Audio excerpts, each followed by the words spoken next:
habeen wanaagsan daawadayaal kuna soo dhawaada barnaamijka caawa iyo caalamka waxaan ahay Farxaan Maxamed Jimcaale qodobada wararka ugu waaweyn waxa ay kala yihiin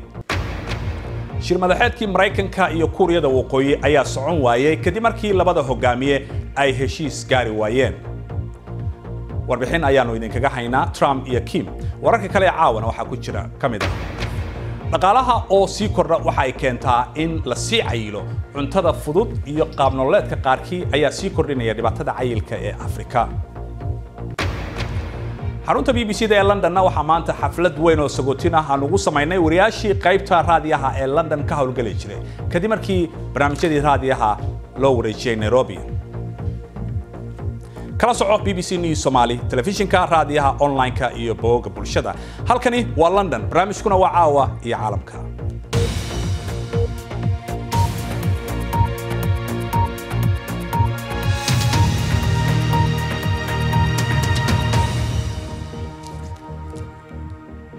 kadib markii aad loo siiyay muhiimad weyn iyo warar la isla dhexmarayay ayaa kulan madaxeedkii Trump iyo Kim uu ku soo dhamaaday natiijo la'aan waxa lagu soo gabagabeeyay si degdeg ah oo kadisa markii la isku qabtay cunaqabataynta in laga qaado Kuuriyada Waqooyi Basically they wanted the sanctions lifted waxay rabaan waxa weeye in cunaqabataynta oo dhan laga qaado annaguna taa ma samayn karno waxaan rabnaa in ay hubka dhigaan nuclear-ka ah intiisa badan laakiin taa beddelkeeda cunaqabataynta oo dhan ma qaadi karto waanu wadaynaa hawsha waynu arki halka wax ku dambeeyaan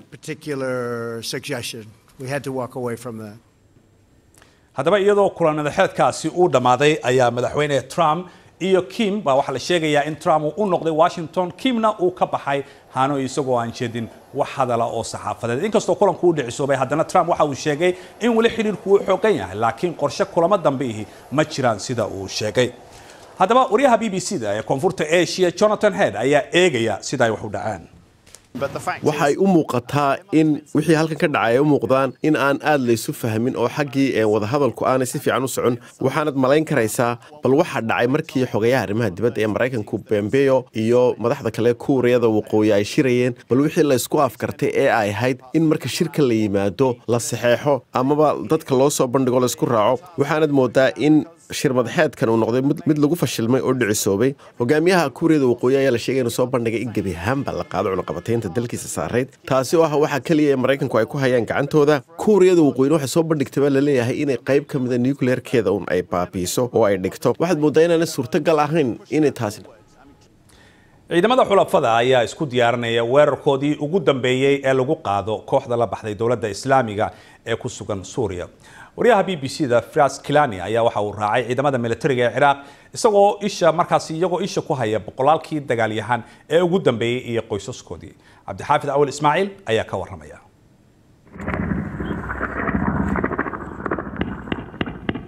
BBC-da ayaa gaadhay jiidda hore ee goobta kaliya ee ay kooxdii la baxday dawladda Islaamku kaga sugan tahay Suuriya maleeshiyaadka ISIS waxa duqeynaya xoogaga isbahaysiga ee uu Mareykanku hormoodka ka yahay iyo ciidamada ay hogaaminayaan Kurdiyiintu ee xoogaga dimuqraadiga Suuriya maleeshiyaad iyo dad rayid ah ayaa lagu hareeraysan yahay tuulada Baaquus waxay u dhowdahay webiga Furaad BBC-da ayaa raacday dagaalyahanada Ciraaqiyiinta ah ee ilaaleeya deegaankaasi waxay kor joogaan dhowrka boqol ee ka hadhay dagaalyahanadii Daacish abaanduulaha ciidamadani waxa uu sheegay inay imika ISIS ku hadhay 4 kiiloomitir oo iskuweer oo kaliya waxa ay naga dambeeyaa ciidamada dimuqraadiga ee Suuriya tani waa sanqadha diyaaradaha isbahaysiga Soomaha waa diyaaradaha Mareykanka ma ka baqaysaan inay duqeeyaan aagiina marar hore oo badan ayayna duqeeyeen wax warbixin ah ma ka haysaa dhalashooyinka jinsiyadaha ku hadhay Baaquus وجميع الجنسيات موجودة الأجانب ajaanib badan iyo carab weeye موجودين tiro badan oo Ciraaqiyiin ah ayaa dhawaan isdhiibay Soomaha صحيح waa rum iyaga iyo qoysaskooduba way isdhiibeen waxaa kale oo jira Faransiis Chechniyaan iyo jinsiyado kale bal markana aynu eegno qodobada kale ee ku jira wararka caawa ciidamada midowga Afrika ee ka howlgala Soomaaliya ayaa maanta waxa ay ku wareejiyeen ciidanka dawladda Soomaaliya xarunta kuliyadda Jaalasiyaad oo horay ciidamada Burundi ay saldhig u ahayd muddo ka badan 10 sano waxa ciidamada AMISOM hore ay u wareejiyeen xarumo kale oo ay ku sugnaayeen oo ka mid ah garoonka Stadium Muqdisho munaasabadda wareejinta waxa ka soo qayb galay madax ka tirsan dawladda Soomaaliya iyo ciidamada AMISOM madaxweynaha jamhuuriyadda iskeed madax banaanida ugu dhawaaqday ee Somaliland Muuse Biixi Cabdi iyo madaxweynaha dowlad deegaanka Soomaalida Itoobiya Mustafa Umar Cagjar ayaa si wada jir ah u dhagax dhigay wado isku xiraysa ganacsiga labada dhinac. dhismaha wadadan ayaa mas'uuliyiintu waxay sheegeen in si rasmi ah uu bilowday maanta waxaana inta raaciyeen in faa'iidooyin waaweyn ay bulshada ka heli doonaan. Ra'iisul Wasaaraha Pakistan Imran Khan ayaa u sheegay baarlamaanka in duulihii India ee la soo qabtay la sii dayn doono berrito taasoo buu yiri rajo nabadeed. xiisad ayaa ka kacsan weli gobolka lagu muransan yahay ee Kashmir. Pakistan ayaa waxay soo riday diyaaradii ay lahaayeen India arbacadii waxaana ay ka dambeysay duqeyn dhinaca cirka oo talaadadii India ay ku bartilmaameystay goobo ku yaala Pakistan. Waxa arrintan ay kor u kicisay baa la yiri weerarkii ugu ba'naa ee lagu laayay toddobaadkii hore ciidamada India oo 40 ka badan. booliiska Algeria ayaa xiray dhowr wariye oo ka banaanbaxayay faafreeb lagu sameeyay banaanbaxyo ay ka waramayeen oo laga soo horjeeday madaxweynaha Algeria ee 82 jirka ah Abdulaziz Bouteflika oo u tartamaya xafiiska markii shanaad. wariyaasha ayaa sitay boorar ay ku qoran yihiin waxaan doonaynaa saxaafad xor ah iyo mid dimuqraadi ah. qaramada midoobay baaritaan ay samaysay ayaa lagu soo gabagabeeyay in aan qiil loo yeeli karin isticmaalkii rasaastii halista ahayd ee militariga Israa'iil ay dadkii banaanbaxayay soodinta Gaza sanadkii hore ay ku laayeen. 200 oo Falastiiniin ayaa halkaasi lagu dilay. qaramada midoobay waxa ay sheegtay in dambiyo ka dhana bini'aadanimada iyo kuwo ka dhan ah iyo kuwo dagaalba lagu galay halkaasi. warbixintu waxa kale oo ay cambaaraysay Hamas inay ku guuldareystay inay ka joojiso taageerayaasheeda inay u soo diraan buufimooyinka dhibaatada sababi kara dhinaca soodinta. Ra'iisul Wasaaraha Israa'iil Benjamin Netanyahu ayaa si carale uga jawaabay warbixinta oo ku tilmaamay laba wajiileyn cusub iyo been.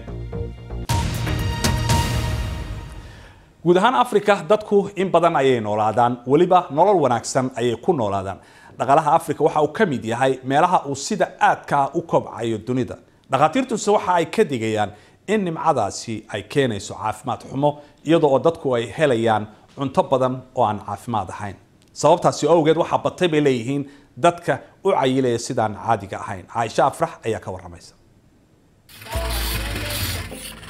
dadaalka shaqada adag buuqa iyo xawaaraha waa calaamadaha lagu garto Kibera oo ah isku raranta ugu weyn Afrika oo ku taala Nairobi. nolosha adag ee xamaalashada haddii aad alaabadan kala gurto dadka degan Kibera waa dad degan laakiin cuntada sharciyada lagu iibinayo ayaa horseedaya in dadku ay ku cayilaan.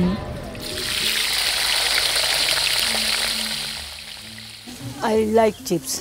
Sarah waxay tiri waan jeclahay baradhada la shiilo haddii aan aniga karinaynin waan baxaa waan soo iibsadaa run ahaantii waxaan cunayaa baradhada iyo lacagta ka soo baxdaba. Sarah waa 30 jir miisaankeeduna waa 135 kiilo. waxay tiri Kibera dadka haddii aad cayilantahay waxay ku haystaan inaad tahay hodan. Sarah ma socon karto waxay isku halaysaa taksiyadan boodada loo yaqaano oo mootada ah caafimaadkeeduna khatar ayuu ku jiraa.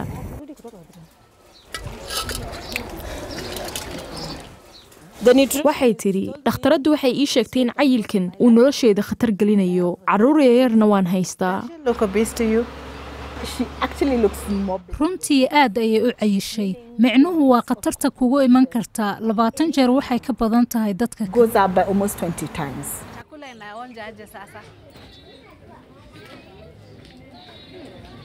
Sarah waxay ku quraacataa roodi macaan iyo koob shaah ah oo 5 qaado oo sokor ah ay ku darto. saacad kadib waxay cuntaa 2 xabbo oo sabaayad ah kadibna waxay cuntaa cuntooyinka galeyda ka samaysan. waxaan oo dhan maxaad dhimi kartaa ma joojinaysid aad yarayn kartaa micnaha.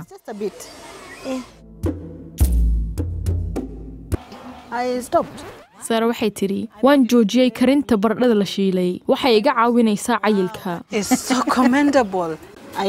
waxaan lumiyay 5 kiilo hadda waan socon karaa ma ogtahay. socodkan maalin kasta iyo inay yareyso cuntada la shiilo waxay Sarah ka caawinaysaa inay baruurta iska rido. waa isku dayasho ka socota qaaradda. dhaqaatiirtu waxay ka cabsi qabaan marka dhaqaaluhu sii kordhaba in baruurtuna ay sii badanayso. dalalka dhaqaalahooda uu sarreeyo sida Koonfur Afrika iyo Masar waa dalalka cayilaadu ugu badan tahay qaaradda. runtii waa labada dal ee cayilaadu ugu badan tahayba. 5 toddobaad kadib isbeddel weyn ayay samaysay Sarah. Excellent. sharaf bal eeg waxaad tahay 123 waxaad ahayd 135 12 kiilo ayaa kaa dhacay imika way u lugayn kartaa dugsiga caruurteeda Is it this or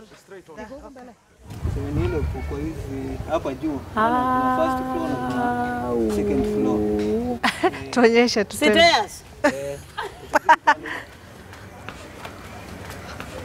Nimetamani kuiona. mar walba waxaad nagala socon kartaan BBC Somali Facebook fadlan waxaad raadisaa BBC News Somali halkaasi oo aad ka heli doonto muuqaalo falanqayn dheeraada iyo wararka ugu waaweyn si aad u hesho wararkii ugu dambeeyay ee Soomaaliya caalamkaba nagala soco BBC Somali Twitter iyo waliba Instagram wali waxaan oo soo socda oo qaybta dambe ee barnaamijka caawa gabi ahaan baanu ku qaadan doonaa xaruntan BBC-da ee London waxa maanta xaflad weyn oo sagotina aan ugu sameynay wariyaashii caanka ahaa ee qaybta raadiyaha ee London ka howlgali jiray kadib markii BBC-du ay barnaamijyadii raadiyaha ay gabi ahaanba u wareejisay magaalada Nairobi ee xarunta wadanka Kenya haddaba waxaan wareysan doonaa madaxda iyo waliba qaar kamid ah wariyaashii hore iyo wariyaasha BBC-da hadda la sagootinayo intuba waa qaybta dambe ee barnaamijka caawa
wali waxa daawanaysan barnaamijka caawiya caalamka waxaan ahay Farxaan Maxamed Jimcaale balaan xasuusiyo qodobada wararka ugu waaweyn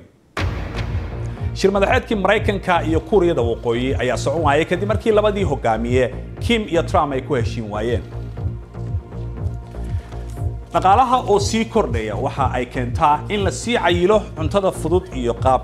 nololeedka qaarkeed ayaa la sheegayaa inay sii kordhinayaan dhibaatada cayilka ee Afrika maanta waxa xaruntan BBC-da ee New Broadcasting House lagu qabtay munaasabad weyn oo lagu sagootinayay qaar kamid ah asxaabtii idaacadda BBC-da qaybta raadiyaha u shaqeynaysay muddo dheer BBC Somali waxa la aasaasay sanadkii 1957 bishii July waxaana xilligaasi ay ka howlbilowday Bush House iyadoo xaruntan haddana ay ka howlgalaysay 8 sano ee ugu dambeysay BBC-du waxay shaqeynaysaa muddo 60 sano ah qofkii ugu horeeyay ee ka hadlayna waxa uu ahaa Xaaji Cabdi Ducaale oo sawirkiisa sida aad uga jeedaan bal la sawiran qaar kamid ah madaxdii BBC-da ee xilligaasi barnaamijyada BBC-da ee haddaba Nairobi loo wareejiyay ayaa waxa ay noqonaysaa markii ugu horeysay waxaana jirta in halka TV-gu uu wali ka sii howlgali doono London ay xafladu sagootinta waxa ay ahayd xaflad weyn oo shahaado markaasi lagu guddoonsiinayay wariyaasha lixda ah ee la sii sagootinayay waxaana ka soo qayb galay marti fara badan oo BBC-da madaxda BBC-da kamid ah kuwooda ugu sareeya qaybaha dibadda la hadla waxaana kamid ahaa madaxdaasi Yusuf Xasan oo horey BBC-da uga shaqeyn jiray laakiin hadda ah xildhibaan wadanka Kenya haddaba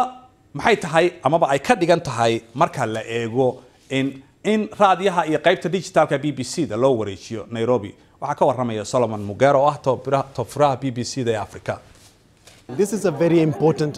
tani waa marxalad muhiim u ah BBC qaybta caalamka gaar ahaan BBC Afrika iyo BBC Soomaali sababtoo ah waxaan raraynaa dhammaan howlaha raadiyaha ee London oo Nairobi aan geynaynaa xaqiiqdii aad ayay u wanaagsanaan lahayd in aan u rarno magaalada Muqdisho taas oo ah wadnaha dhagaystayaasheena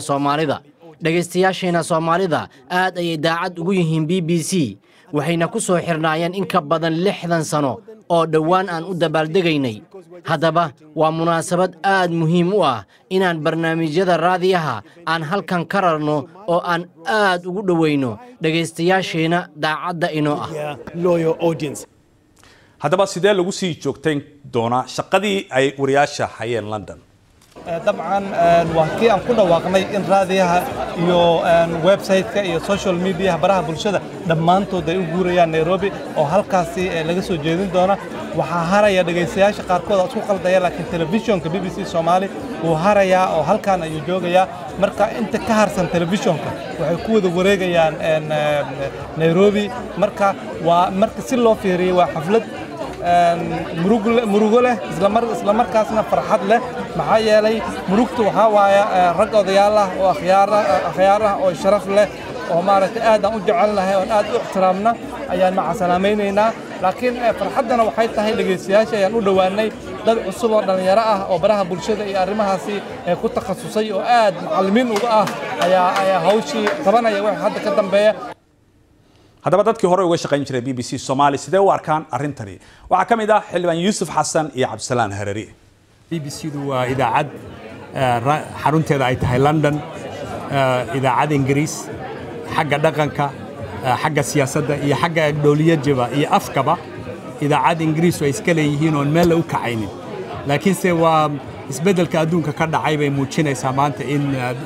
BBC-da ay u soo wareegtay Afrika oo ay xarun ku leedahay magaalada Nairobi oo anigu xildhibaanka ka ahay marka isbedelkaasi run ahaantii waa isbedel loo baahnaa wax weyn u qaban doona fikradda laga qabo BBC-da waana soo dhaweynayna wallahi wanaagna way keeni kartaa oo dadka dhageystayaasha lagu dhawaanayo hadba si looga shaqeeyo ku xiran tahay guul baan idin rajaynayaa laakiin waxa la oran karaa waa tallaabo wanaagsan laakiin markasta waxa lagu qiimeyn doonaa waxa ka soo baxa haddaba markan waxa igu soo biiray Cabdinuur Sheekh Maxamed oo BBC Somali la soo shaqaynayay muddo ka badan 30 sano iyo Axmed Cabdinuur oo isaguna khadka ku jira laanta Soomaaliga BBC-da qaybta warqabadka jooga waxaan ku bilaabayaa Axmed ayaan ku bilaabayaa oo aan su'aasha ugu horeysa aan weydiinaya Axmed su'aasha ugu horeysa haddaan ku weydiiyo bal sidee ahayd markii aad BBC-da aad ku soo biirayseen waa mahadsantahay Farxaan waxay ahayd si ka duwan sida ay maanta tahay marka la eego farsamo ahaan iyo tirada shaqaalaha ka shaqeynaya intaba farsamadu waxay ahayd tii hore gabowday muddada dheer lagu soo shaqeynayay inkastoo waqtigeedii ay ahayd tan ugu fiican marka la eego istuudiyaasha iyo qalabka kale makiinadaha wax lagu duubo kuwa ugu fiican ay haysatay laakiin haddana marka loo eego maanta meesha ay joogto aad ay u kala duwan yihiin tirada shaqaaluhuna maanta inta ay la eg yihiin rubaceed ma dhammayn marka sidaas ayay xaaladeedu ahayd berigaas waa gartay Cabdinuur Sheekh Maxamed da'da kule in la sheegay inta badan ma jeclid muddada 30 sano ka soo shaqeynaysay waad joogtay bal waxa ugu weynaad ka oran karto BBC-da sheegtay hada 30 sano afkaabad ku dhufatay haye inta aanu qarqaranayn intaas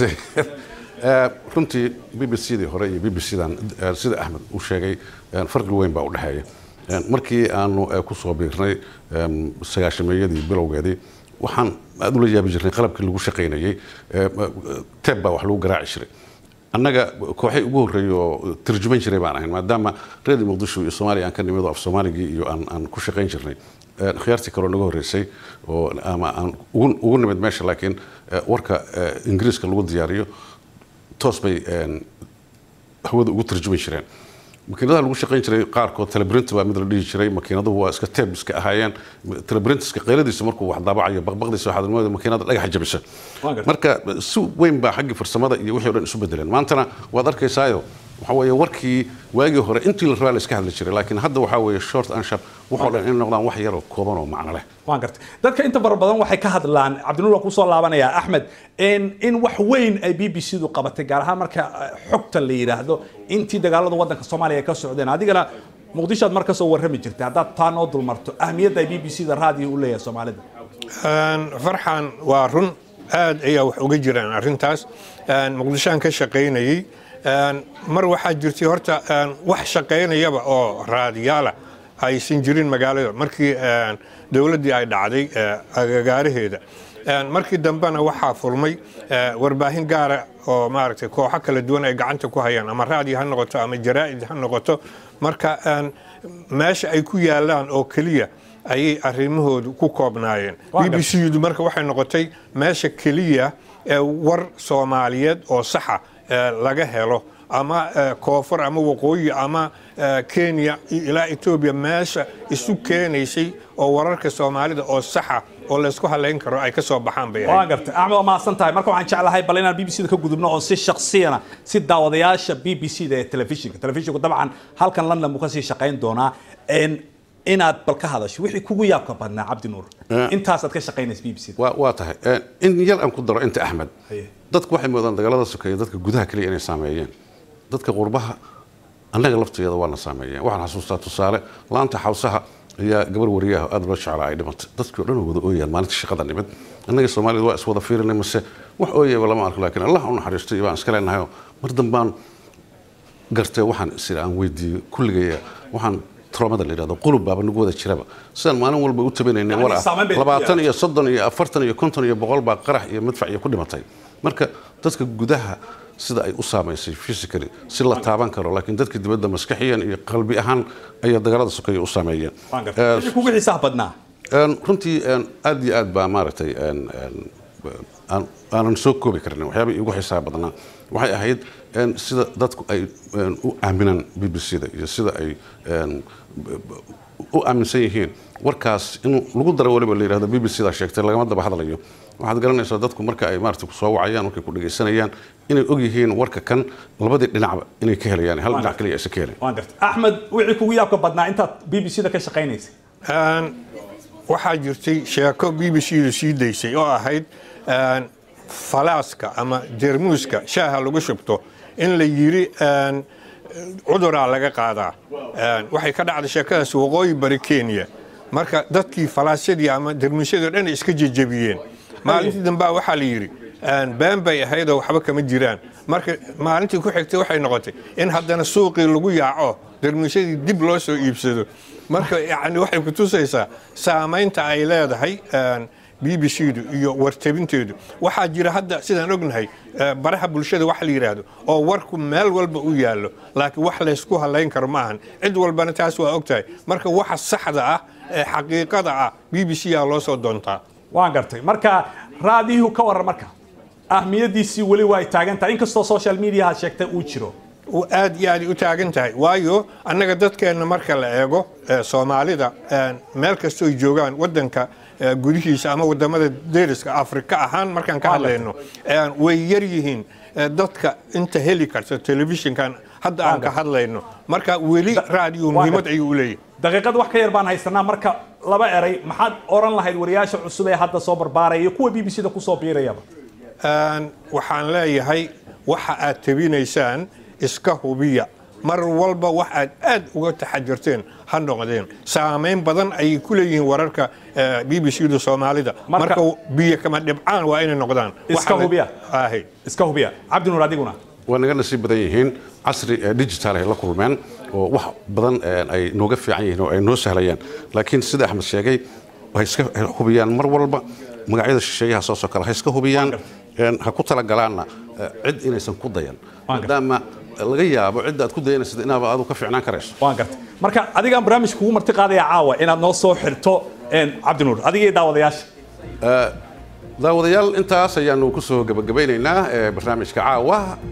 tan iyo kulankeena dambe sidaas iyo nabad geliyo